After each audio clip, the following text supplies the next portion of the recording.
We're inching closer and closer to the start of the 23-24 NHL season, and the talk of the town continues to be about the Leafs off-season additions, specifically Klingberg, Bertuzzi, Domi, Reeves. But I'm starting to sit here and wonder if people have completely overlooked the fact that the Toronto Maple Leafs might have had one of the sneakiest additions to their lineup that didn't come from the offseason.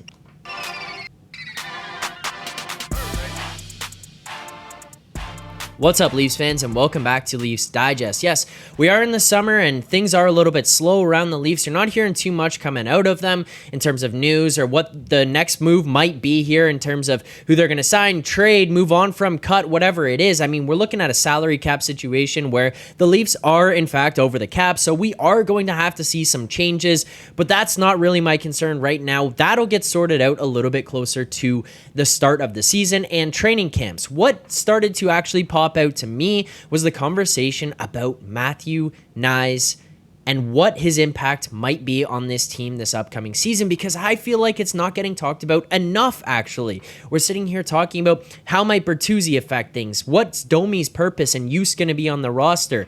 Is Ryan Reeves an overpayment? What impact can he actually have? But I don't think people are really looking at a guy like Matthew Knies quite enough because of the impact that he could have this upcoming season. So we're going to get into all of that throughout this video, a little bit of a hot take that I might have, as well as some predictions and kind of just a breakdown of who he is and the impact on the Maple Leafs roster that he's going to have. Before we get into all of that, I want to remind people that this video is brought to you by rentals.ca. Rentals.ca is Canada's largest apartment hunting network. You can rent apartments, houses, and condos across the entire country from coast to coast. I mean, we're talking Toronto, Calgary, Montreal, Vancouver, Ottawa, Winnipeg, Halifax, just to name a few.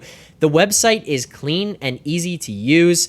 Make sure to go check it out. This is a place that I started to look at when I was looking at moving into the new apartment that I'm in right now. I mean, I can't give it a higher recommendation than the fact that I actually used it to move. I wasn't just actively using it and I'm still sitting at home. I moved and I started by looking on rentals.ca. That is the place to go. They are Canada's largest apartment hunting network, so make sure to check them out. The link is in the description, so make sure to click on that if that is something that you are interested in. We do appreciate rentals.ca for helping bring this video to you today, but enough of that. Let's get into today's video, and we'll start with who is Matthew Knies. So the reason that I wanted to do this video here today is because, like what I mentioned, a lot of the talk is coming around Bertuzzi, Domi, Reeves, Klingberg, and then kind of sitting here looking at like, okay, yeah, they signed Martin Jones. What's next? How are they going to get rid of some of these contracts? How are they going to free up some of the money? I get that that's important, but I think there's a big piece here that's just not being looked at enough, and that is Matthew Knies. Matthew Knies is a 6'3", 209-pound forward, power forward, effectively, who kind of brings a piece to this Leafs roster that is a complementary piece that they haven't really had. I mean, yes, you had Michael Buntings and Zach Hyman's fitting into your top six, and they're kind of nice pieces to have around there. I get that. You look at a guy like Tyler Bertuzzi, I think he's going to make a massive impact into the top six. But Matthew Knies kind of just got swept under the rug in all of this conversation as all these new guys started to come in. One of the big jokes that you hear a lot of times is like, okay, at the trade deadline, one of the biggest additions that you could have or pickups that you could have on your team is by getting a guy back who was injured, who's going to make an impact on your roster, a guy who sat out for a period of time and now he's hopping back in, and what is he going to do for the team on a daily basis? That's kind of what I'm looking at for Matthew Knies, and the reason that I think he's just kind of getting lost in the shuffle and forgotten about a little bit here is because he finished the season injured. He didn't play. And it feels like people just kind of forgot what he did in the time that he did play. I mean, we're even talking, we looked at a couple weeks ago, the NHL Network released their rankings of their top prospects going into this season, and Matthew Knies slotted in at number 14 behind some guys who haven't even really played some games yet. I mean, we're obviously leaving out Bedard and Fantilli. Those guys are quite clearly top prospects in the league coming up this season, but behind Brandt Clark here, he hasn't played a game yet. Obviously, we don't really know what he's going to be once he steps into a game, but Matthew Knies sitting at plus 2,000 to win the Calder Trophy this season. He's the 7th best odds on the board that we were looking at to be the Rookie of the Year. He's obviously eligible to do so. This could be a guy to look at. And let me break this down a little bit more. I mean, we'll look at a little bit of last year's impact, the playoff impact that he had. This is a guy who hopped right into a Maple Leafs roster that was chugging into the playoffs, was a big factor in them winning their first round. I mean, contributing points, 4 points in 7 games played, scores a goal in the playoffs. He was a part of some big moments on the ice for tying goals and big moments, winning goals in overtime. Matthew Knies was a part of those things, and whether or not he directly contributed with assists or goals, if you break down those plays, he was a factor, winning battles, physical presence, finishing checks. Matthew Knies did a lot of incredible things, and now we're going to look at a summer of him with full preparation of going to the NHL. Not going into Minnesota to play college hockey, going into the NHL, training with other NHL players just at a higher level. He got a little bit of a taste of it last year in the playoffs in the most pressure-packed situation in what might be the most pressure-filled market in the NHL in Toronto. Matthew Knies went in, handled it like a pro, and played really, really well. I'm starting to think Matthew Knies is going to be the biggest addition to this Leafs lineup this season. Bigger than Bertuzzi, bigger than Domi, bigger than Klingberg, bigger than Ryan Reeves. I think Matthew Knies will have the most impact on this roster this season of any new additions to the Leafs. And now, whether you want to say that's a cop-out, he was here last year, I can get that, and I fair enough. Let me know in the comments, and while you're at it, make sure to hit that like button, subscribe to the channel, turn on notifications so you never miss a video or a live stream. Those will be coming back once the regular season starts again. But let me know in the comments if you think that's a cop-out, if you think my take is wrong here. But let me tell you why I think Matthew Knies is going to be the biggest impact player. He's going to have an opportunity here to fit into the top 6 alongside Austin Matthews and Mitch Marner, or John Tavares and William Nylander. If he doesn't fit onto that top line and they put Bertuzzi there instead with Matthews and Marner, it's not like him going down to the second line is some drastic drop-off in talent that he's playing with. Is it the same as Matthews and Marner? No. But guess what? John Tavares, point-per-game player, William Nylander, 40-goal scorer, it's not that big of a difference in terms of, oh my God, this guy's going to play with scrubs now. He's going to have an opportunity to continue to play with some NHL superstars. Nylander might even be hungrier this season to go out there and score 45, 50 goals because he's in a contract year, and he's going to sit there and say, the cap's going up, I got to go up. His play might elevate going into this season.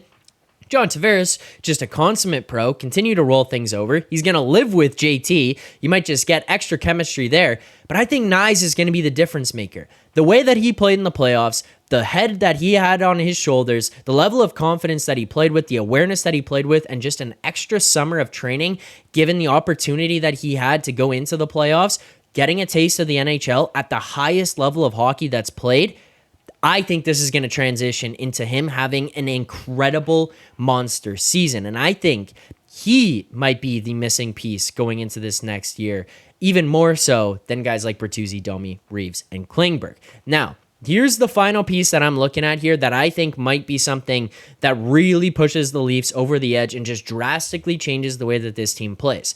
That would be the versatility that this Leafs team is going to have.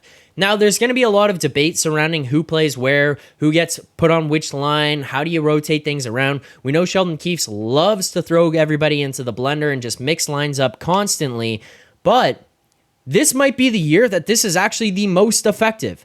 If you keep Matthews and Marner together and John Tavares and Nylander together, rotating people through that left side is going to be way easier to do, way more comfortable to do, with the combination of Bertuzzi, Knies, and Domi. All three of those guys can play up and down the left side. They can rotate through lines because that's going to be more impactful than moving Alex Kerfoot and Calle Yarncroke into those spots. No disrespect to them, it's just way better. It's a bigger upgrade on those players going into this because of the type of complementary player that they are.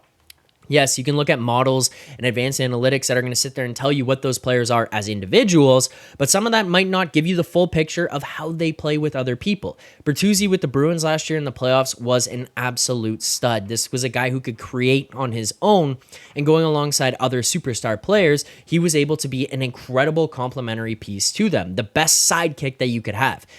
Whether you believe it or not, he's an upgrade on Michael Bunting. He's a better player than he is offensively. I think he's just a smarter hockey player than Bunting was, and I think he just has more capability than Bunting did with his offensive ability. So you factor that into the fact that he is also a pest. He is also physical. He's going to create space for them. I think he's going to be better alongside Matthews and Marner than Bunting was.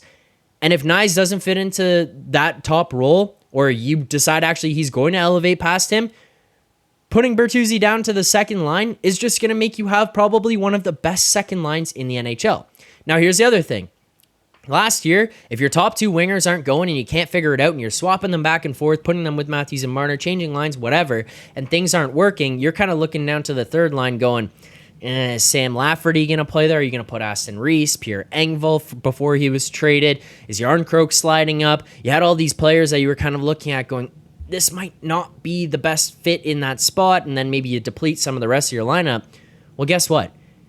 Now you sit there and say, we're going to demote Knies down to the third line. You're putting Max Domi up into the top six. That's not some scrub.